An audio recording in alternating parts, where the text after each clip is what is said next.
Good morning, good afternoon, good evening. I don't know what time it is where you are, but right now it's time for more insight. This is insight you can trust because there is more where it came from. I'm your host, Chris Moore. Today with me, y'all, I got a special guest in the building. We're sitting down with a man whose story is the definition of hustle. I know you heard Young Jeezy, Thug Motivation 101, it's 20 years, but this young man right here, he is a hustler. And not to mention reinvention. From Mississippi, the MI cricket letter I, to now becoming one of the most respected CEOs in the game. Miami Mike has seen it all from the streets, setbacks, and success. You might know him from his role in launching Soulja Boy's career, but his blueprint runs deeper. He's a promoter, he's a manager, entrepreneur, culture shifter. He's proof that you can play chess and not checkers, and it can change your life. This is CEO Miami Mike. How you doing today? How you doing, Chris? Man, thanks for having me. Absolutely, man. I've seen you on Instagram. I met you a few years ago at an after party for Kevin Hart's stand-up comedy thing. And I failed on my end to stay connected with you. So I hope that this is the beginning of a new connection. And I was just intrigued by your story, man. I did some research on you and some great things that I saw. I want to start off with this. Take me back to your younger days, before the fame, before where you are now. What was life for you like growing up? It was rough, man, down there in Mississippi, man. My mom and dad, they divorced when I was like 12, 13. And then that's when I started getting in trouble. I had more time to get in trouble then because, my mom had to have two jobs then. And my dad went Hmm. there to make me come home, put the lights again on. And Man, I had five sisters. They couldn't do nothing with me. yeah, I get it. I get it. See, I was the kid when the lights came on. I was already in the house because I ain't want no smoke with my mom. She's single mom too, so it's different, man. Like them single black mothers, they different, man. I was scared. Now I do know that you once had aspirations to be a rapper, but instead you kind of moved into a CEO role. What made you want to move from behind the? What made you move from rapping to actually being behind the scenes now? I never want to be a rapper. I just one time I was writing. I wrote a lot of songs. I was gonna be a writer while I was locked. I wrote a lot of songs while I was locked up. I was gonna be a writer. And I got out. Somehow I lost all my stuff I wrote. I had like 1,000. I had wrote. Well, I know it was a shakedown. I don't know if the officers threw it away or something. But I didn't have it when it was time to release. So I had wrote a lot of stuff about me being in prison. I didn't have it backed up on the computer, and that shit just like it discouraged me. So I didn't even worry about it no more. Cause I had wrote this over a period of 7 years. Yeah. Let me ask you this. I know you went through prison. Looking back, what did that season of your life, what did that time period of your life teach you about how to be resilient and how to just stay focused? It just taught me a lot of discipline, man. Because, like I say, I basically had stopped selling drugs and doing illegal shit before I had got locked up. But like a year before that, but I had some old indictments. You know how they go. But it definitely gave me patience and discipline, and it made me look at stuff another way because while I was locked up on just money laundering and drugs, and you got people locked up for murder, two or three, four murder charges. You're in the same cell with them. You're looking at their situation. They'll never get out. And you got guys that got into it with their girlfriends and killed them or killed a dude on their girlfriends. And I could have been in them same situations. My little sentence, I had 12 years. I got out early in seven. I just stopped talking about my stuff because, like I say, they find I'm getting out. They might try to be mad at me. So, and then I never had no patience before I went to jail. I was always in a hurry, didn't have time for nothing. But like I had no patience. Like I go somewhere, I'll be speeding and all that stuff and trying to get there. Now I'll be like, why these motherfuckers speed, man? Like you have a wreck, they're gonna be you have a wreck, you're gonna get there on time. So it just taught me, gave me a lot of patience and a lot of discipline, and I look at stuff a lot of different ways, man. And it just, like I say, man, I said, man, if I wouldn't have been in jail, if I would have just had a job at McDonald's working 7 years, I could have made 300,000 making minimum wage. But it just made me look at a whole lot of stuff different, man. You know what I'm saying? Yeah. So one of my favorite rappers is Jay-Z. And Jay-Z always talks about how he was hustling and how, basically he's used some of those things that he learned in hustling, how it applies to his real life now. What are some of those things that you learned from back in the day, back in your younger days, that still applies today? It taught me how to manage money and manage money because I heard a lot of people saying about like people that's hustling or drug dealers, they're good with money, and then I think I learned from that because like I learned how to handle money from being a drug dealer, because you got to look at it back then. I didn't have no bank account. I had to let people keep my money, and they'll steal it to say they lost, or I had to bury it in the ground. And you didn't have no bank account. It was really hard back then. Like it's easy now. Because, you didn't want to go too many for a place. You scared somebody might find your stash, or your drugs or your money. You know what I'm saying? Then you got to have them in two different stash. Sometimes you got 3, 4 different stash. And man, people mess over you because I had this girl, and she supposed to had kept 70,000 from me. She spent my money somebody stole it out of her house, but she buying new cars, all kind of stuff. You know how it is, man. People ain't right, man. You know what I'm saying? They'll lie Yeah. to you harder. During that time that you were away, you met somebody who essentially changed the trajectory of your life. And that's P from QC, from what I understand. Yeah, I met him in prison. How did that relationship form? You know what I'm saying? I did 7 years and he did 10. He got caught. And he's from Atlanta. He was coming through Mississippi from Texas. He got caught with drugs, and he never even talked about it. But they said 1 or 2 interviews he spoke about being in prison, but he don't even like to talk about it. But he we didn't even talk about it. Then when I got out of prison, uh, we hooked up in Atlanta, and the crazy part about it, we was hanging with each other for like a year. I mean, almost a year before we realized that we was locked up together because we was skinny and all that stuff. It was so we had to re-meet each other, man. It's so funny, bro. Yeah. You know what I'm saying? It's Yeah. so funny, man. And we It, just talked about music. You know what I'm saying? We really didn't talk about, it, but we talked about it a little bit. It's so funny because when the Migos just be over at Soldier House. See, I didn't go around Soulja House. So I had like go get it. We go out of town and do some business together. And because he used to have a lot of guys hanging. He don't do that anymore. He used to have like a lot of guys hanging with his house all the time. And so just P just called me like, "With some Migos with Soldier?" I'm like, "I don't know, man. Be having so many niggas over there. I don't know who, bro." I went like it was like 20 niggas over there. I don't know. I said, I don't know. It's because like he didn't believe the Migos was actually hanging with Soldier just before they blew up. You know yeah. what I'm saying? Speaking of And Amigo, Soldier, and Amigo, if the soldier and Amigo didn't know I know P and Amigos, we didn't know they knew each other. It was so everything just like organic.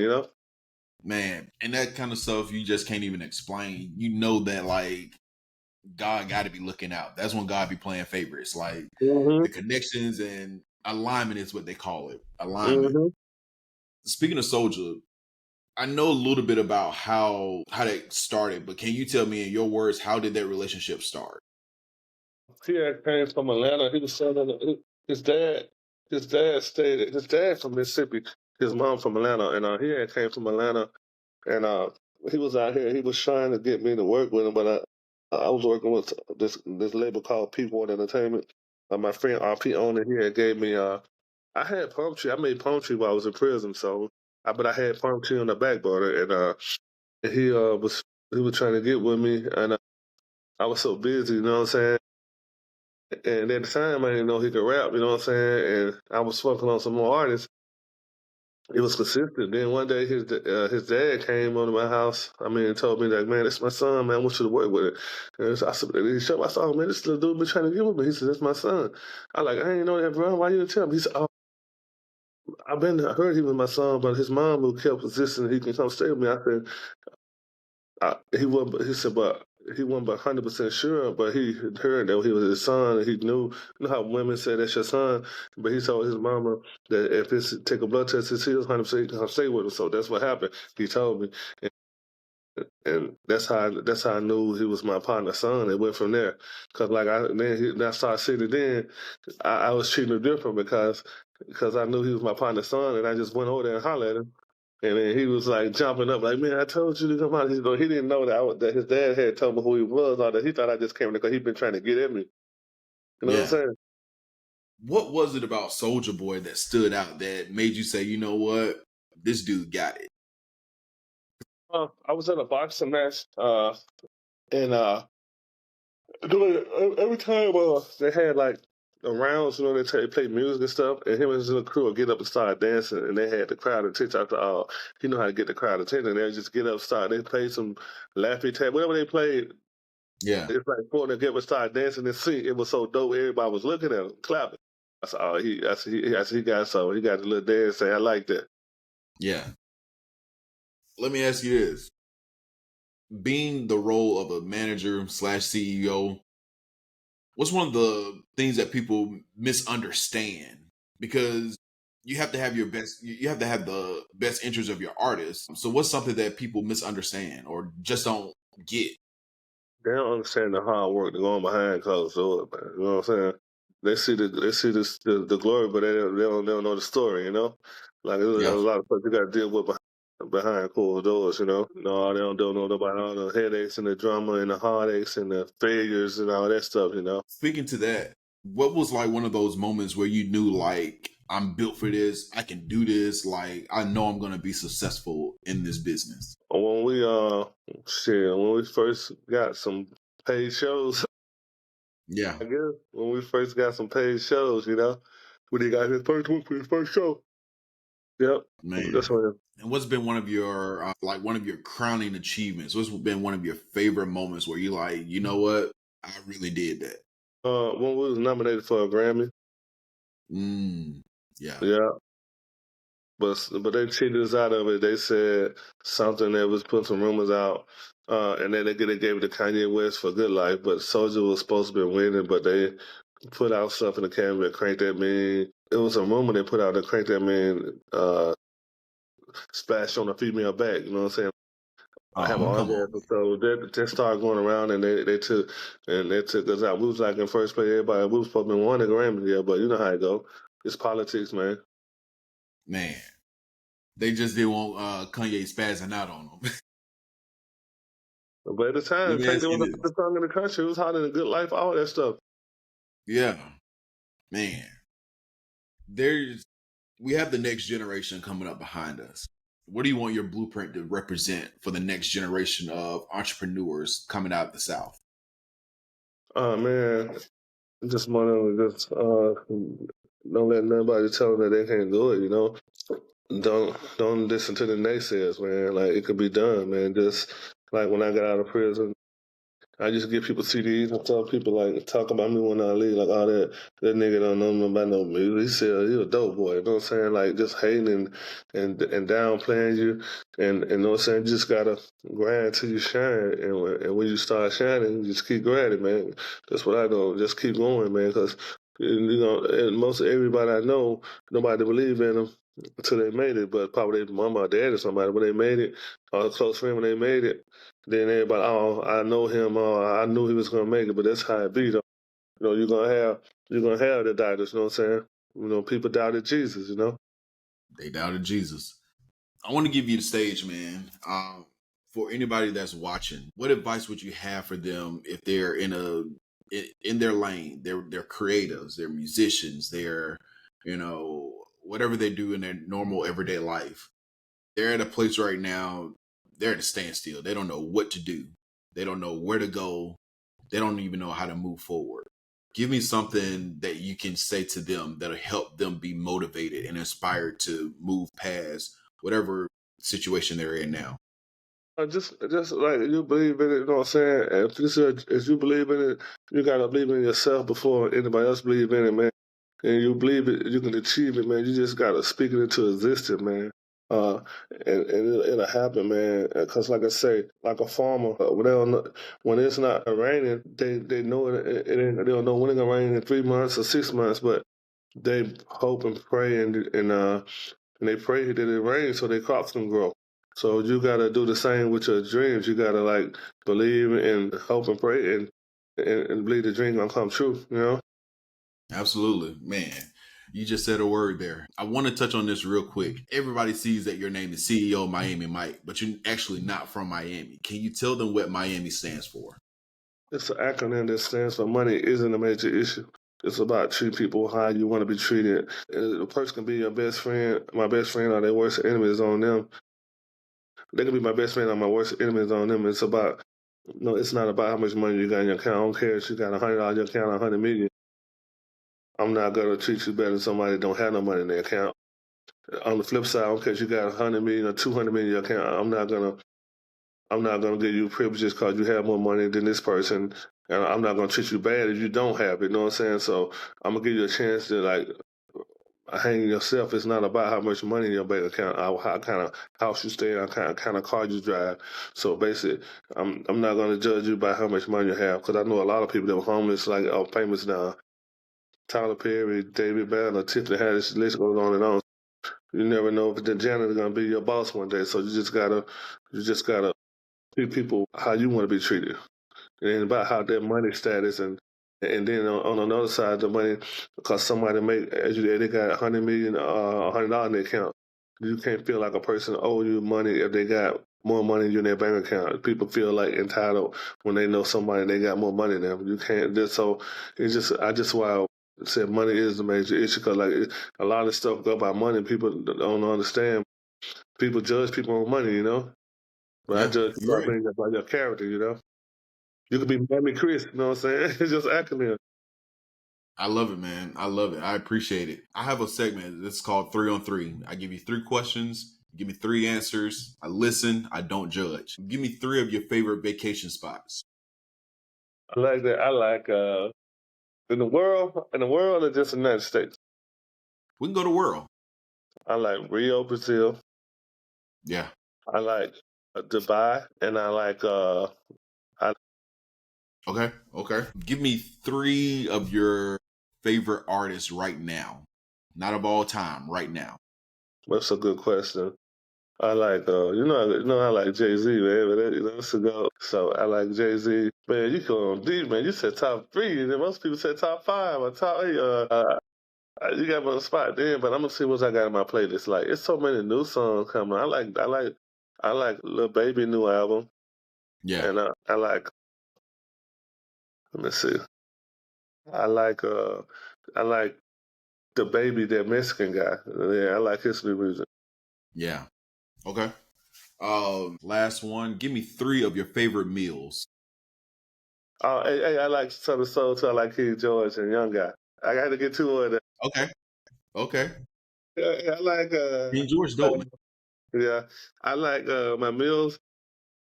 I like chicken, cheese, and rice. It's a Mexican spot, so I could be selling chicken, cheese, and rice. I done tried the same meal around the country. They don't know what it is. They don't know how to cook it right. But I like chicken, cheese, and rice. And I like hibachi. It's a place out here called Kabuchi. Got a Cajun hibachi. It's good with crawfish and shrimp and all that and vegetables. And I like a filet mignon steak. Man, I just had one yesterday. It wasn't that good though. I was at Fleming's. Well done Yeah, with 857 mixed on it. they definitely needed some sauce on that steak. And I don't like to put sauce on steak, but they needed some. I just gotta have it. I don't care how good it is. It's a few. I can eat without sauce, but I just gotta put that. I don't like A1 by itself. I don't like 57 by itself, but I like them mixed up. It's crazy. Man, you got to mix them together. Okay. What's next for you, man? What you got going on now? Man, I still been just doing this management, and I got this thing called. I'm writing on a book, and I'm doing a documentary about my life, probably a movie about how I discovered Soulja and all that. And right now, I'm about to go out on this the Mammy Mike project tour in October. Okay. But it's gonna be a weekend. I'm gonna see some stuff on it, but it's basically like called the Mammy Mike project. What it is I go to different cities and I have like an artist showcase. Like I've been doing this before American Got Talent was doing that. It's called the Mammy Mike project. Just say I'm doing I'm gonna invite you to bring your podcast there. You know what I'm saying? Just do Please. that. Just say I come. I'm gonna see a link on it. Say I come to say when I do it. Uh, I have. It's not like a lot of people feel pressure by winning or losing the artist showcase. So I don't have no winner no Mhm. loser. A lot of people feel pressure by being a judge. So I don't have a call of mine as a judge. I call him an SIG, special invited guest. So what I would do is just I would have you there. You would be an SIG, special invited guest. I would make you a flyer. You would post it because you on there like you got the podcast. So I would have 20 different SIGs with business and different kind of things. So I'm doing with my foundation. Everybody paying it forward. You don't have to donate your time. You can donate your time. You can donate money to the cause, or you can donate a service. Just say I have a lawyer there. Just say I have a guy like I have T from Superior Econ. Just say you like somebody, you might interview 2 artists on your podcast. You feel me? So just think about you got 20 artists, you got 20 people giving one artist something or 3 artists something. It adds up. Just say you got a guy there that got a car detail that he might watch 2 people cars for free. You got a lady that she a judge, got a business, got a daycare. She might, hey, you can sign your kids at my school. I do the first month for free. I might have a person with a studio, like 4 artists or 2 artists. There is no pressure them doing it or not. They'll play it for us. Say, hey, I'm gonna let y'all record at my studio for free. So it goes like that. So I have 20 business owners. Like a person might cut hair. That they might, hey, I like this artist. I'm gonna cut his hair for free. Or cut his kids' hair for free. So that's how I have business owners that have to be my SIGs, and they like the artist. They'll do something for them. And in the venue, I used to get the venues free because I do it before. Like I'm doing upscale hookah lounge this time. They open at 10, so they playing it forward. They let me get it from 3 to 10. I'm making the money off the door off donation, and they're gonna make the money off the bar and booth. So everybody's playing it forward to make work. It's expensive to do this. Like me myself, to host an event like that, I charge like $5,000-6,000, but I'm doing it for free.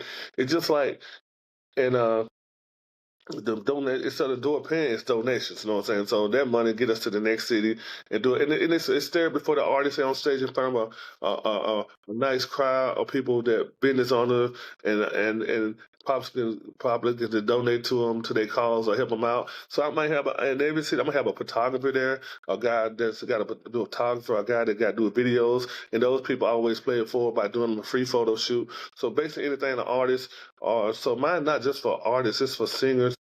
It's for comedians, spoken word, dancers, all this. It's just a talent showcase. But my foundation, everybody playing it forward.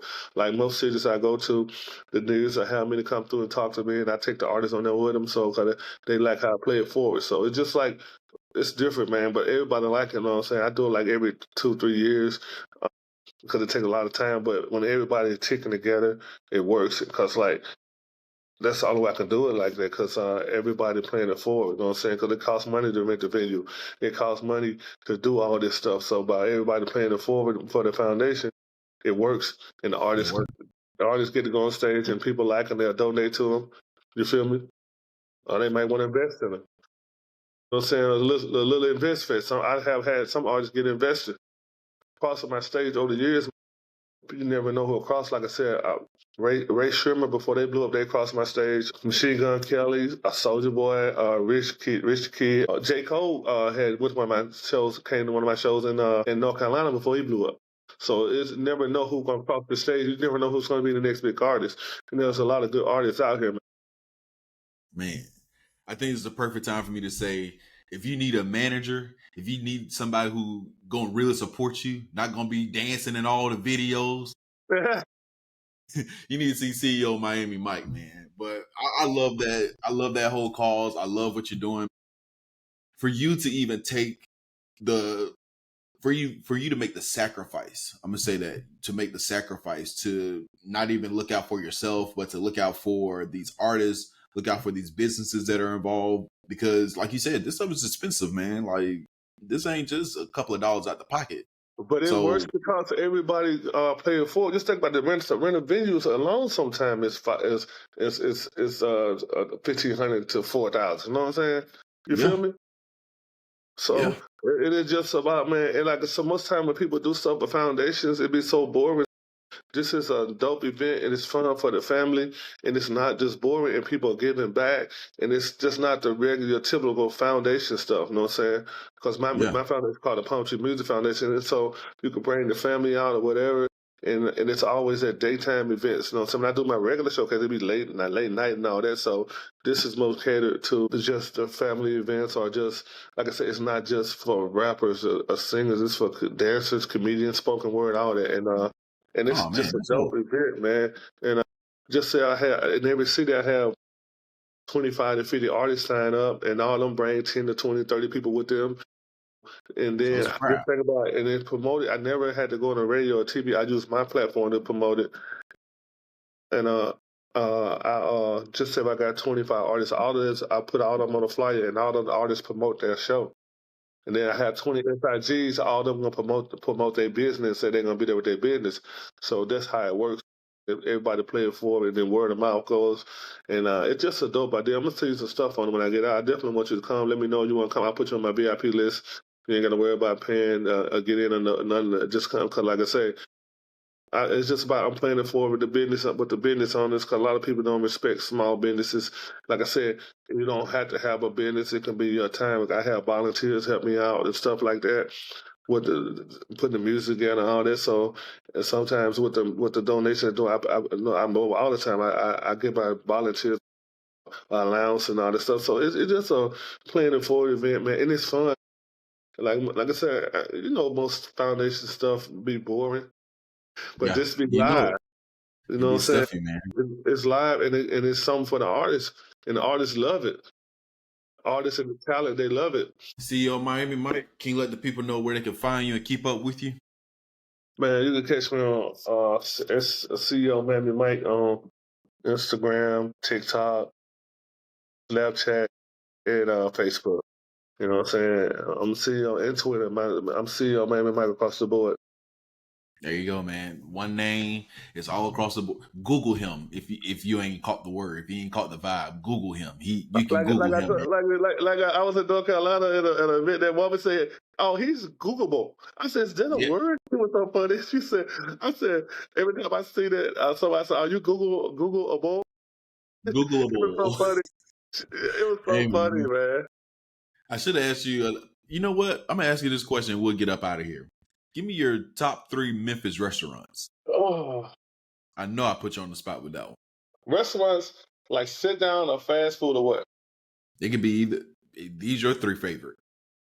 Oh, I like Porch and Parlor. Yeah, that's good. Good steak. I like South Haven. South Haven account. They count. I like Akia's Hibachi in South Haven. Bro, that And rice. yeah. And I like 901 Wings. They got the best salads and turkey burgers ever, bro. You know And I what? like Smackers. They sandwich Smackers dressing. is good. 901 Wings. It's 901 Wings and American Deli for me when it comes to wings. You remember 901 Wings? You gotta try their salad, bro. It's so big and so good and so fresh, bro.